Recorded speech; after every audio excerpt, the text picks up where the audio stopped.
Michelle Okonski, and I would just like to get a little heads-up clarification for the parents of the district as for the dress code.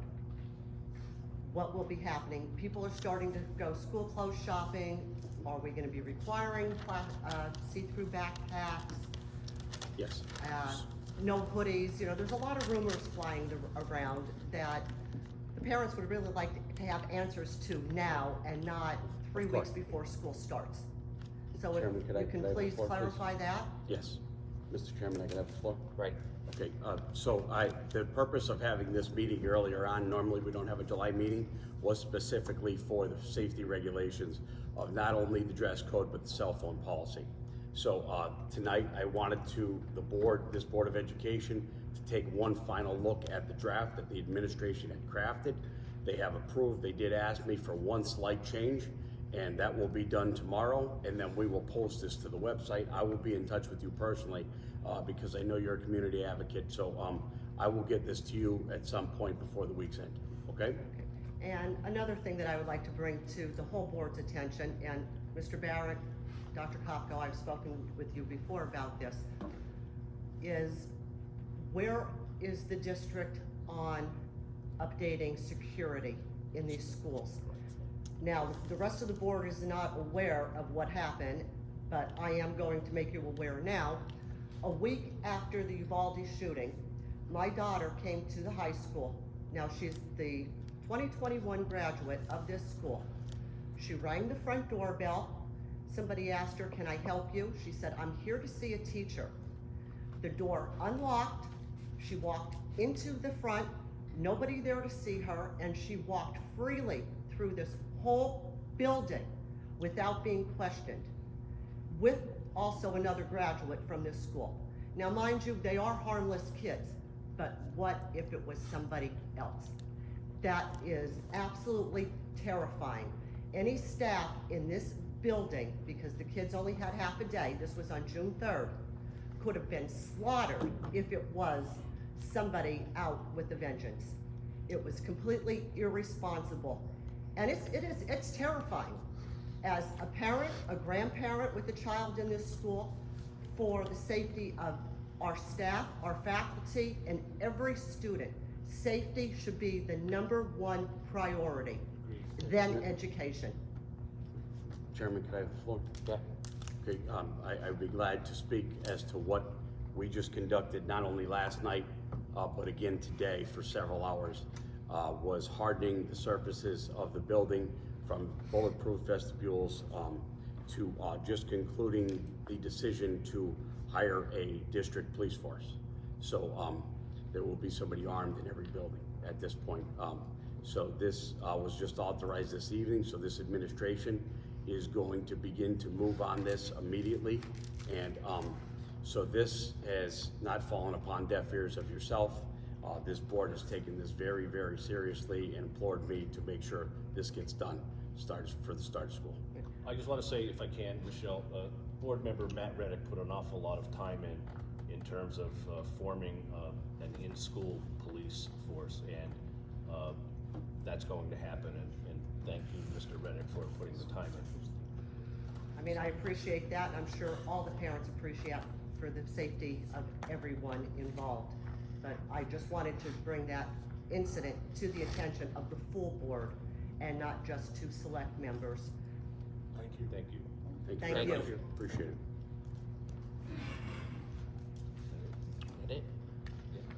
Okay. Thank you. Okay. Yep. Okay. Thank you. Thanks, Stacy. Lisa. Thank you, Lisa. Oh, sorry, Matt. First time here, so Okay. I wasn't sure if it was over or you're waiting till the end of the house. My name's Elizabeth Dean. I have 2 kids here, a senior and a 8th grader, rising 8th grader. I was reading over the, I guess you guys redid it or reapproved the health and safety plan from last year. I've had an issue in the past. I've tried to get in touch with you, Dr. Barrett, a couple times. I've emailed about 5 times. I've never received a response. What's this about, Matt? It's about what is the plan for when kids are out on, when they're quarantined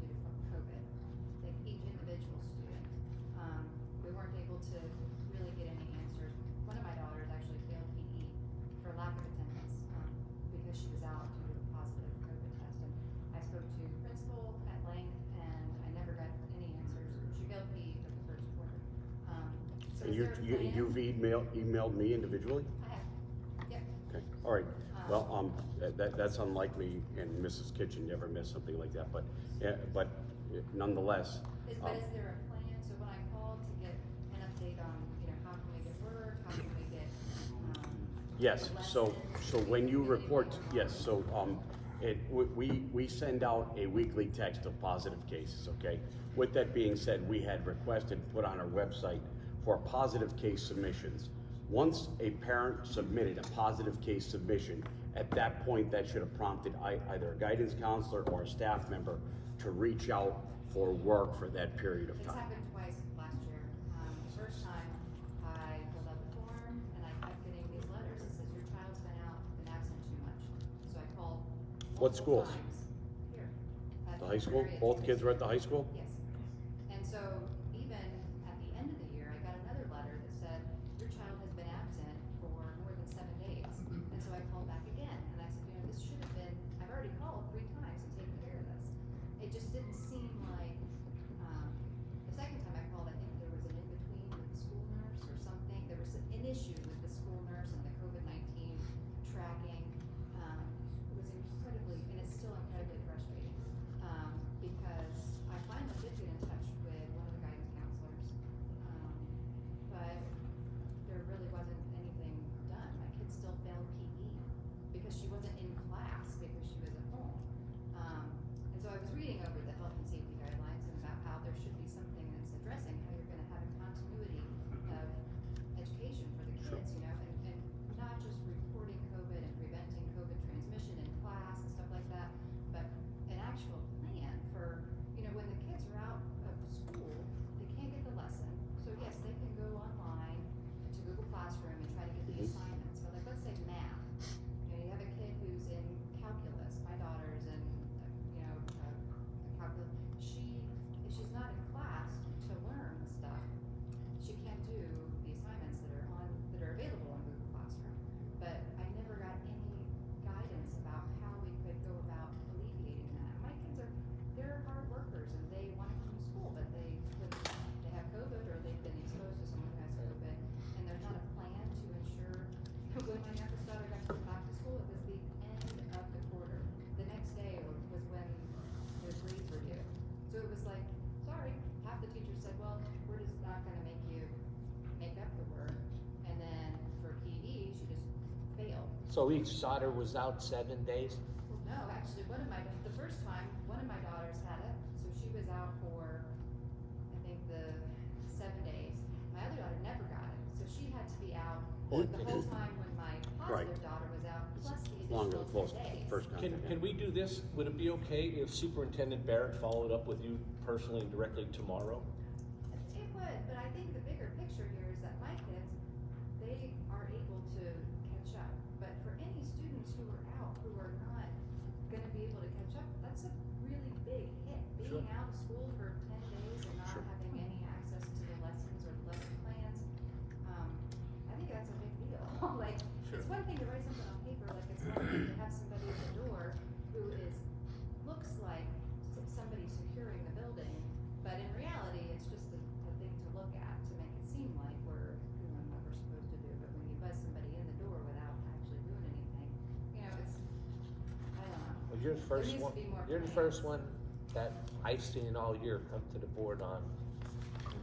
There's, and I just, in closing, so this Board of Education people in the audience and yourself know, I'm sorry that this has failed you, but there is a I protocol think it's clearly in failing a place. lot of students, not just mine. I might just be the only parent who's here saying that. Like, that's a big deal.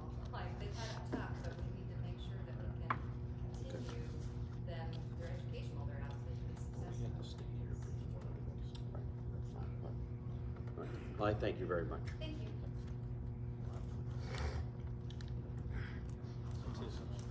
Okay, okay. Thank you. Thank you, everyone.